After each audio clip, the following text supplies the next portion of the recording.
En 3 mois, la violence persiste, mais la vie reprend, par à-coups. Alors que plus de 60 attaques ont frappé Nakami entre janvier et mars 2025, des marchés rouvrent, des écoles redémarrent, des routes se raniment et des familles osent revenir, malgré une menace qui n'a pas disparu. Ce retournement reste fragile, mais il s'inscrit dans une stratégie d'autonomie où Ibrahim Traoré pèse sur chaque décision, loin des chancelleries étrangères. Si cette reprise tient, que change-t-elle pour la sécurité quotidienne, la reconstruction sociale et la place du Burkina Faso dans le Sahel dès les prochains mois? Ce qui suit n'est pas un récit de victoire ni un manifeste politique, mais une lecture rigoureuse d'un basculement encore stable. En moins de 15 minutes, vous saurez pourquoi cette dynamique compte. À Nakami, la reprise observée ne se limite pas à une baisse ponctuelle de la violence. Elle engage la capacité d'un État à se reconstruire sans dépendre durablement d'une aide extérieure, tout en restant sous pression militaire constante. L'enjeu est double. D'un côté, il s'agit de savoir si les gains sécuritaires récents peuvent s'ancrer dans le quotidien des populations, là où l'école, le marché et la circulation sont les vrais indicateurs de stabilité. De l'autre, cette trajectoire interroge la viabilité d'un modèle fondé sur la mobilisation locale, soutenu politiquement par Ibrahim Traoré, dans un environnement régional où les expériences similaires ont souvent échoué. Si cette tentative fonctionne, elle pourrait redéfinir la manière dont des territoires dits irrécupérables réapparaissent comme espaces gouvernables. Si elle échoue, les conséquences dépasseront largement Nakami.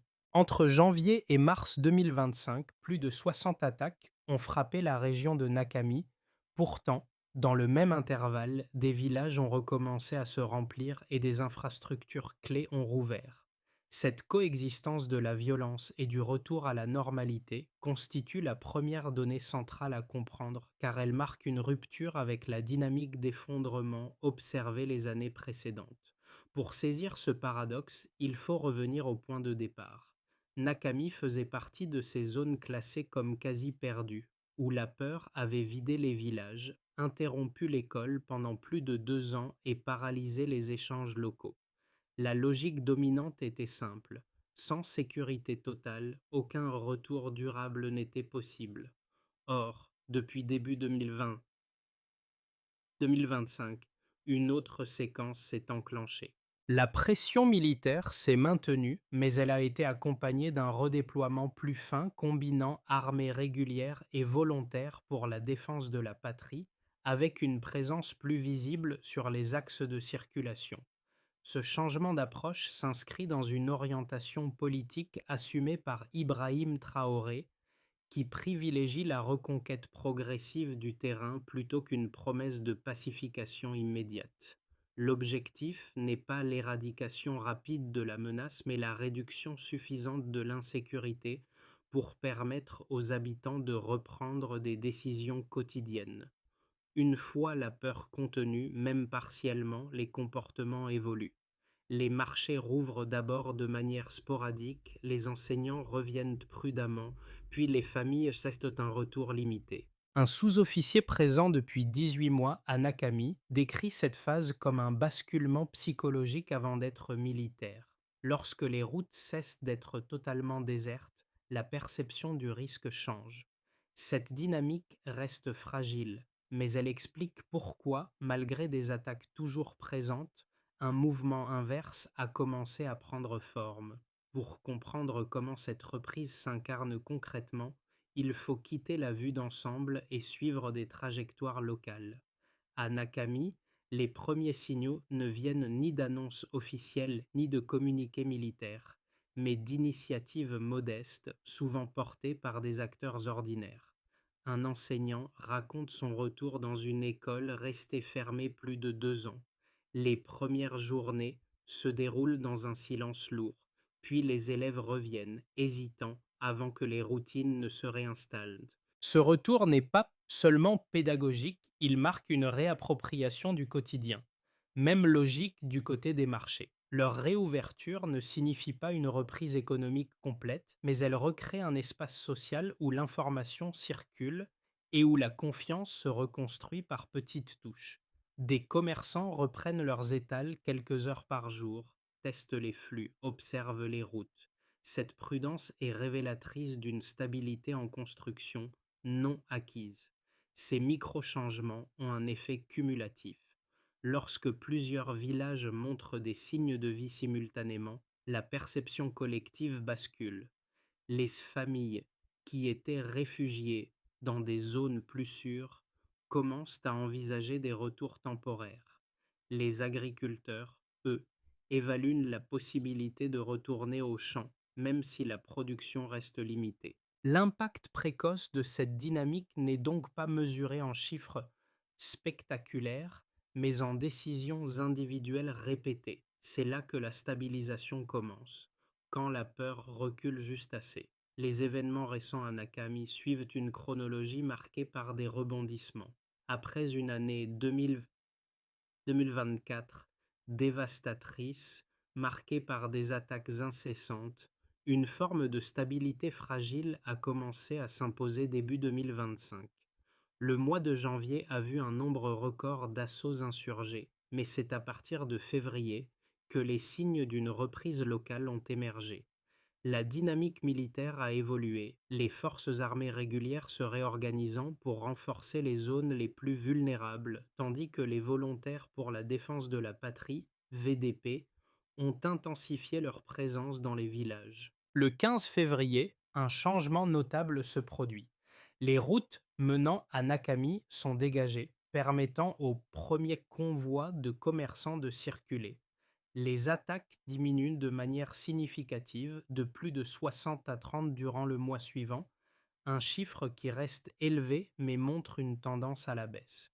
En mars, les écoles rouvrent dans 2 districts et les habitants commencent à revenir. Les progrès militaires ont accompagné cette évolution.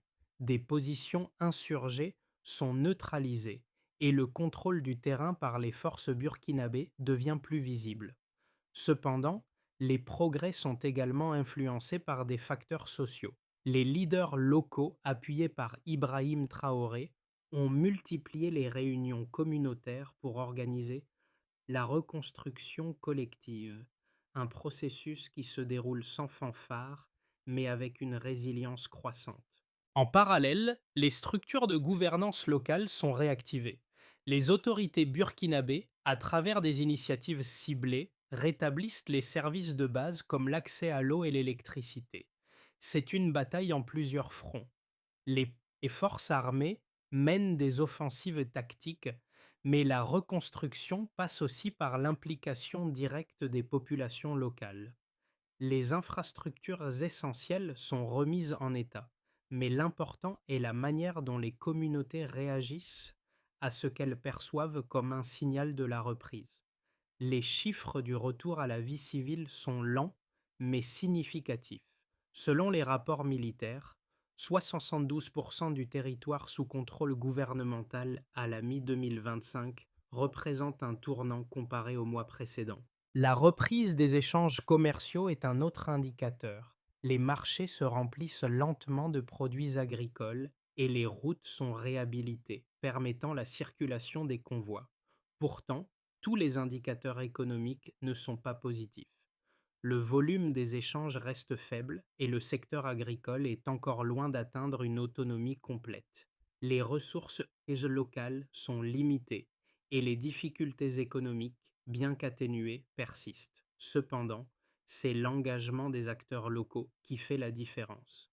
Les soldats et les civils s'entraînent de manière inédite, formant un front commun. Cette évolution ne doit pas être interprétée comme une victoire totale, mais comme un progrès tangible dans un environnement complexe. Le retour de la population civile dans les villages est un indicateur de la stabilité naissante, bien que la menace ne soit jamais totalement écartée. Les chiffres relatifs à la situation de Nakami entre janvier et mars 2025 présentent un tableau complexe mais révélateur des progrès réalisés. Tout d'abord, la baisse du nombre d'attaques constitue un des premiers indicateurs objectifs de l'évolution de la situation. En effet, tandis qu'en janvier, la région enregistrait plus de 60 attaques, en mars, ce nombre a chuté à 30, soit une réduction de près de 50% en 2 mois. Bien que ces chiffres restent élevés, ils témoignent d'une tendance à la baisse de la violence. Cette dynamique a permis aux autorités burkinabées de sécuriser progressivement certaines zones et de réduire la portée des offensives insurgées, ouvrant ainsi la voie à un retour plus marqué des populations civiles. Ensuite, le taux de réoccupation des villages représente un autre indicateur clé. En janvier 2025, un cancer. Ah mais c'est à me- moins de 60% des villages de la région étaient sous contrôle des forces burkinabées, mais ce chiffre a atteint 72% à la mi-2025. La reconquête de ces territoires a permis aux habitants de revenir progressivement dans leur foyer, renforçant ainsi le sentiment de stabilité et la légitimité de l'autorité locale. La réouverture des écoles est un autre domaine qui illustre cette reprise, bien que de manière graduelle. À la mi-2025, plusieurs écoles de la région de Nakami ont rouvert après une fermeture de plus de 2 ans. Ce retour partiel à l'éducation a marqué un tournant important dans la vie locale, offrant aux jeunes générations une chance de reprendre leur scolarité. Cette réouverture est perçue comme un acte de résistance à l'insurrection et un pas vers la normalisation de la situation. En parallèle, l'impact de la réhabilitation des infrastructures est visible dans la réactivation des marchés locaux. La circulation des marchandises a repris sur plusieurs routes avec des convois de nourriture, de matériaux de construction et d'autres biens essentiels circulant plus librement. Ce rétablissement du commerce, bien que modeste, a contribué à la résilience économique des communautés locales. Cependant, le volume des échanges reste bien inférieur à celui d'avant la crise et les difficultés économiques demeurent omniprésentes. Un autre aspect essentiel de cette reprise est l'intensification des efforts militaires sur le terrain. Au-delà des chiffres de réoccupation, les offensives menées par les forces burkinabées ont permis de sécuriser plusieurs points stratégiques dans la vallée de Nakami. Ces victoires tactiques ont été cruciales pour inverser la dynamique de violence qui prévalait et elles ont contribué à instaurer une forme de confiance, même fragile, parmi la population. Enfin, un des éléments les plus significatifs de cette période est la stabilité relative que l'on commence à observer. La sécurité dans les zones récemment reconquises reste précaire, mais la diminution des attaques et la reprise des activités économiques locales illustrent les premiers pas vers une forme de normalité. Les signes de normalisation dans la région sont encore fragiles, mais la tendance est claire. Les gains sécuritaires et sociaux observés en 2025 offrent une base pour une reconstruction future. Les perspectives sur la situation au Burkina Faso, et plus spécifiquement à Nakami, sont marquées par des divergences de fond. D'un côté, il existe un argument fort, soutenu par les autorités locales et les partisans de la stratégie d'autonomie, selon lequel les progrès observés sont le fruit d'une gestion locale des ressources soutenue par les efforts militaires. Cette approche met en avant la coordination entre l'armée régulière, les volontaires pour la défense de la patrie, VDP, et les populations locales comme étant l'élément clé de la réussite.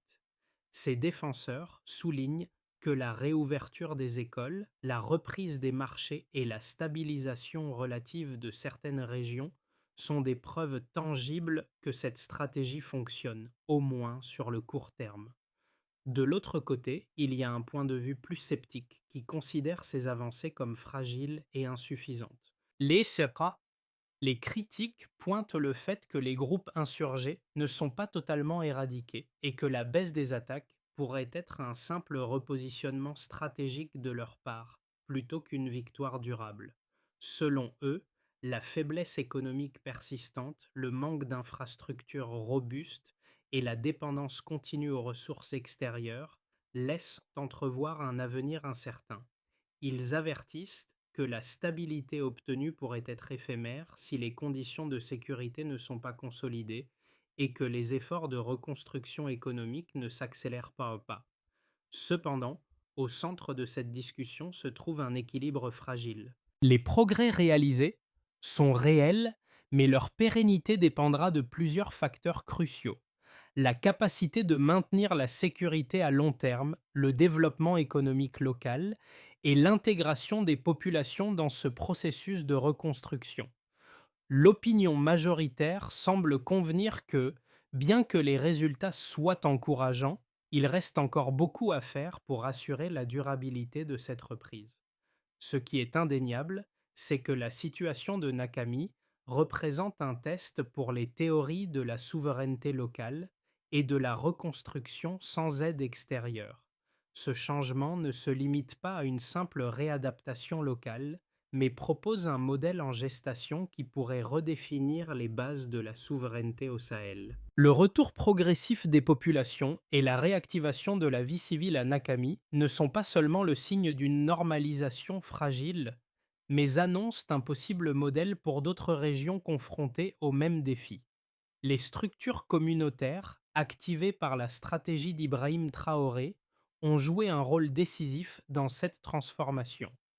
La réouverture des marchés, l'arrivée des enseignants et la reprise des échanges commerciaux sont des gestes concrets d'une résistance qui dépasse le champ militaire. Ce modèle, pourtant expérimental, fait écho aux idées de souveraineté locale.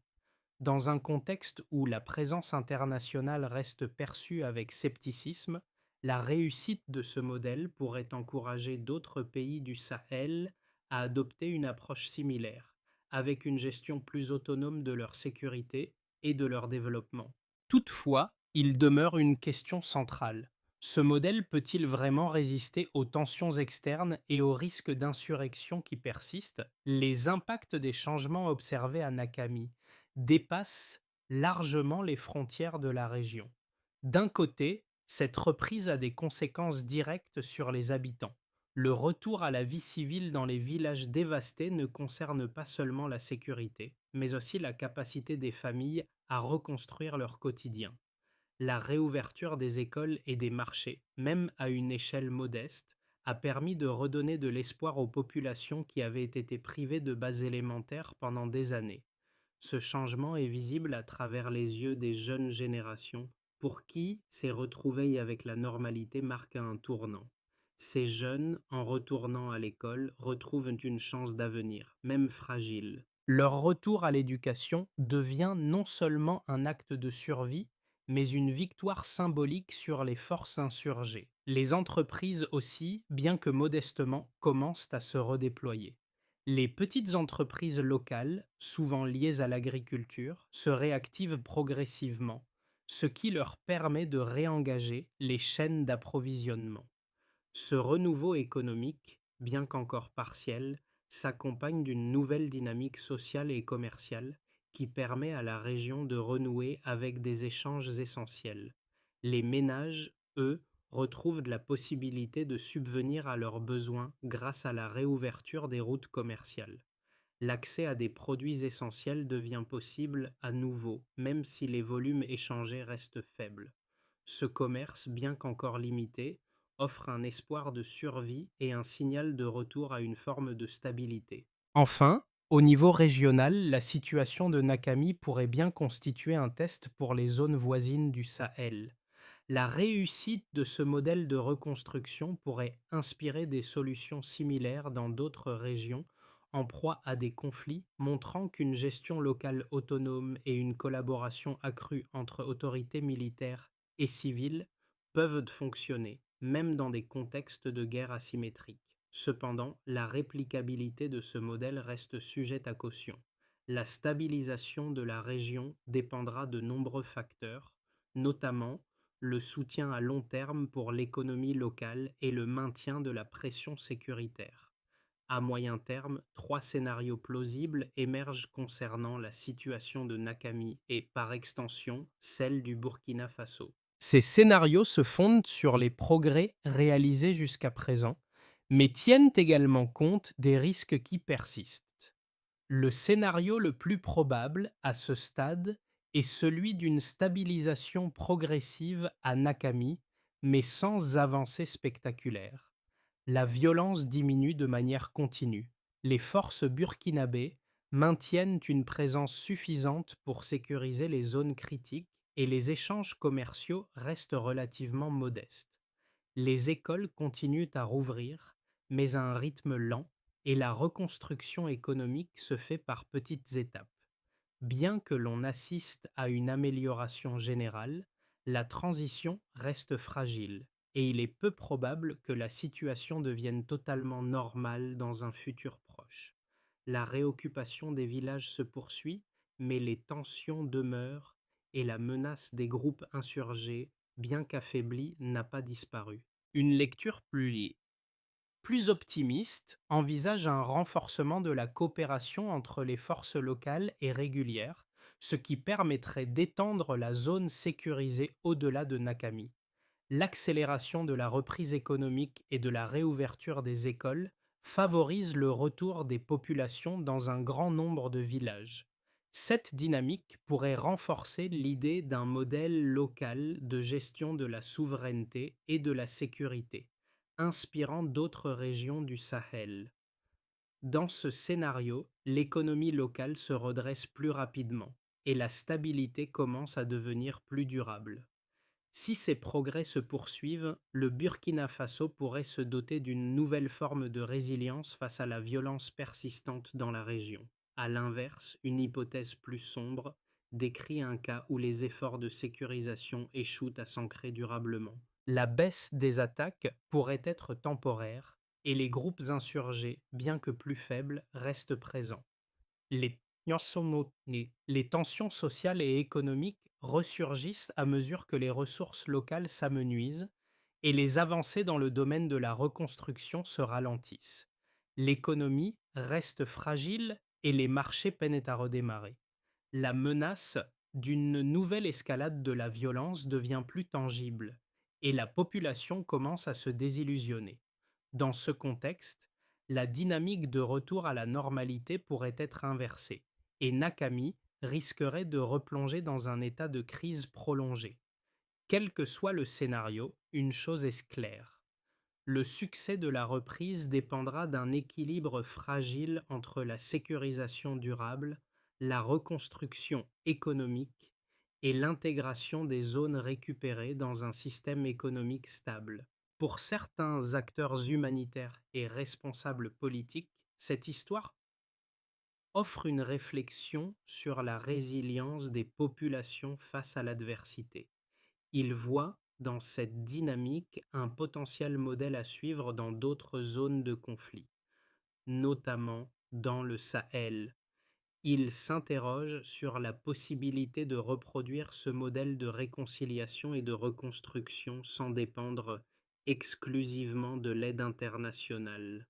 Nakami pourrait devenir une référence pour d'autres régions en guerre, offrant une vision alternative de la souveraineté.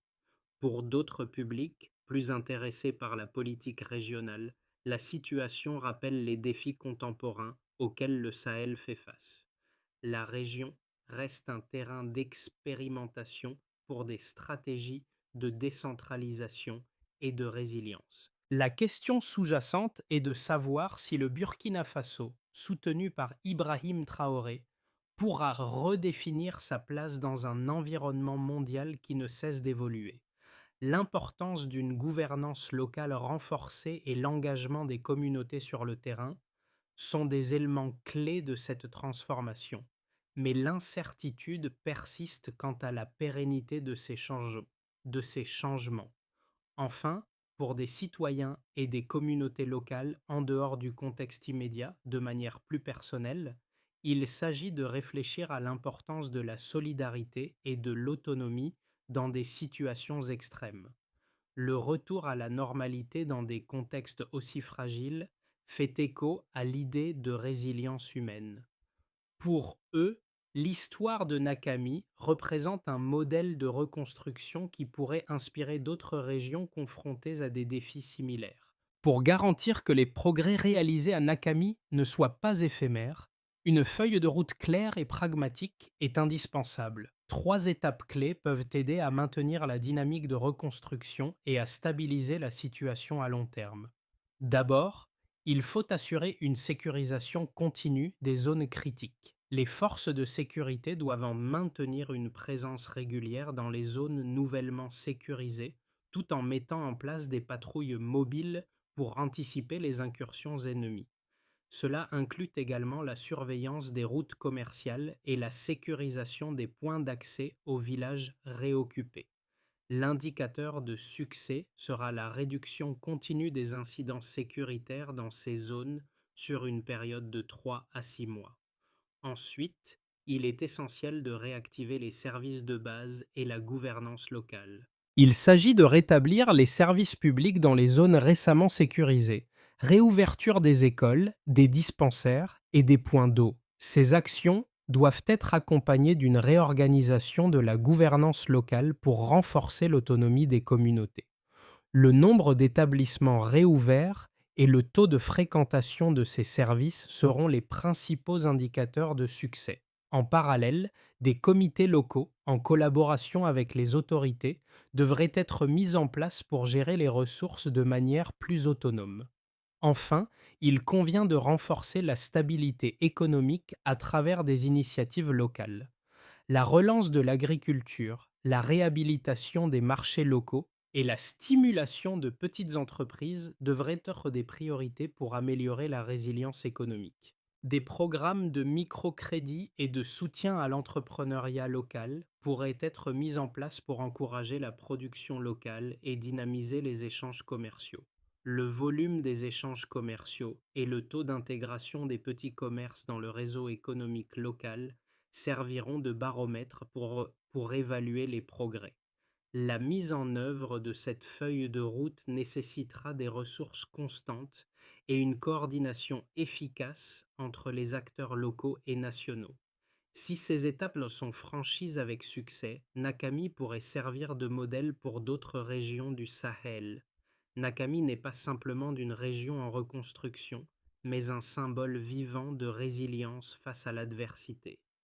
Ce qui semblait être un territoire irrécupérable se transforme petit à petit sous l'impulsion des populations locales et du leadership stratégique d'Ibrahim Traoré. La reprise des marchés, la réouverture des écoles et le retour des familles dans les villages ne sont pas seulement des victoires matérielles. Elles incarnent la capacité de l'homme à surmonter les pires défis. L'histoire de Nakami rappelle que même dans les moments les plus sombres, il y a toujours une lueur d'espoir. Ces signes de vie, bien que fragiles, sont le fruit de la solidarité et de la détermination des communautés locales, mais aussi d'une vision claire du leadership. C'est là la véritable victoire. Non pas la reconquête militaire, mais la reconstruction sociale et psychologique qui en découle. En repensant à cette transformation, nous réalisons que la stabilité durable ne se construit pas seulement sur des forces extérieures, mais sur la capacité des peuples à se relever eux-mêmes. Nakami est un témoignage que même après la tempête, une nouvelle vie peut émerger. Ce qui se passe à Nakami ne doit pas être perçu uniquement comme un événement isolé au Burkina Faso, mais comme un appel à l'action. Les transformations visibles aujourd'hui sont l'œuvre de centaines de milliers de personnes qui, chaque jour, choisissent de reconstruire leur communauté, malgré les incertitudes. Elles choisissent de s'impliquer dans leur propre destin à une échelle locale, mais avec un impact mondial. Comment, à votre niveau, pouvez-vous contribuer à cette dynamique de reconstruction?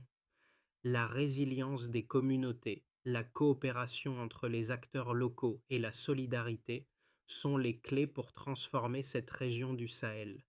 Il ne s'agit pas seulement d'une question de sécurité, mais aussi de soutenir les initiatives économiques locales, de renforcer les structures éducatives et de garantir l'accès aux services de base.